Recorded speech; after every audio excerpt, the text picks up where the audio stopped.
સીએનજીના ભાવમાં વધારો સુરત જિલ્લાના રિક્ષા ચાલકોનું આંદોલન ઉગ્ર બન્યું છે. અનેક વિસ્તારમાં હડતાલમાં અને ચક્કાજામ કારણે મુસાફરોને ભારે હાલાકીનો સામનો કરવો પડ્યો છે. જ્યારે પોલીસે સ્થિતિને કાબૂમાં લઈ શાંતિપૂર્વક માહોલ પુનઃસ્થાપિત કર્યો.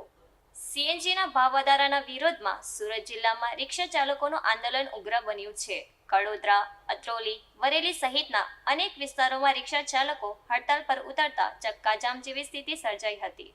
રિક્ષા ચાલકોએ રસ્તા પર પોતાની રિક્ષાઓ ઊભી રાખી સરકાર સામે વિરોધ નોંધાવ્યો હતો. કેટલાક સ્થળોએ અન્ય રિક્ષાઓને પણ રોકી પેસેન્જરોને ઉતારવાના દ્રશ્યો સામે આવ્યા હતા.